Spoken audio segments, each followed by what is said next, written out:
Hi everyone, and welcome to Law Seeko's video series on learning the law. And in this today's video session, we'll talk about representative suit. In our previous video, we talked about Order 1. We talked about joinder of plaintiff, joinder of parties, plaintiff and the defendant. We talked about the consequences of non-joinders or misjoinder. We also talked about who are the necessary and proper parties to a civil suit. And in this video, we'll discuss Rule 8 of Order 1, that is representative suit. Now, Rule 8 talks about one person may sue or defend on behalf of all in the same interest. The word per se, representative suit, is nowhere given in CPC, but the conceptual understanding of Rule 8 talks about representative suit. Now, let me start this with an example on what is a representative suit. It is a suit where there are numerous persons and they are having similar interest, and they are either suing as plaintiff or are being sued as defendant with respect to a subject matter in dispute. Taking an example of, let us say, a dispute relating to handover of flats. Now, though, after 2016, it will be covered by the RERA tribunal.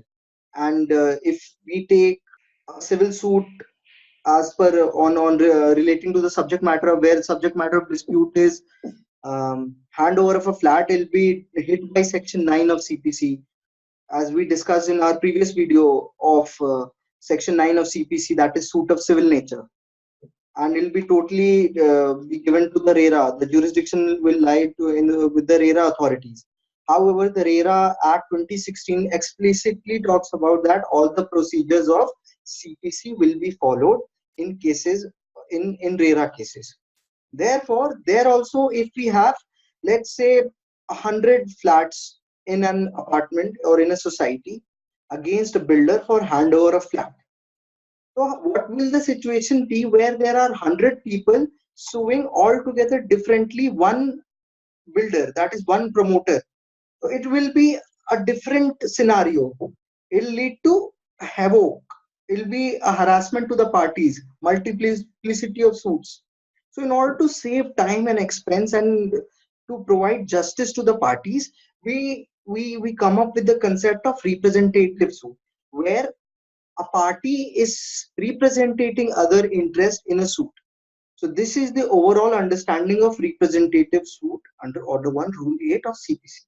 In this video, we'll discuss about the four important ingredients of a representative suit, and in the subsequent video, we'll get along and we will bifurcate these all ingredients which we just discussed now.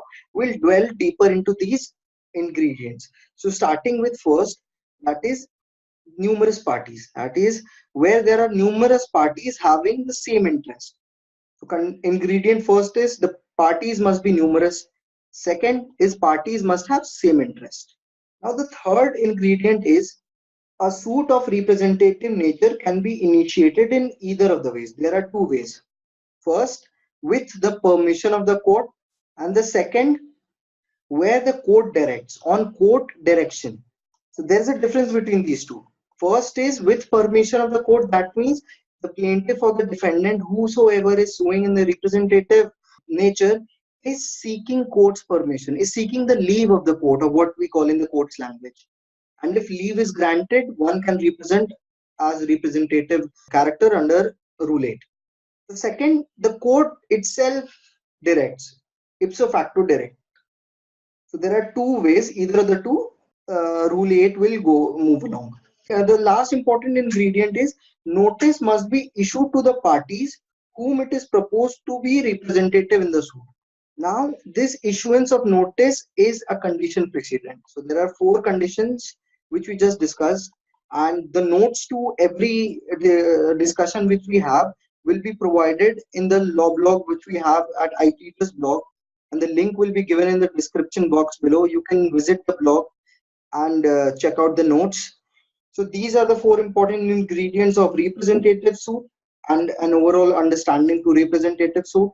In our further video discussion, we'll delve much deeper into these ingredients. So stay tuned, and thank you very much.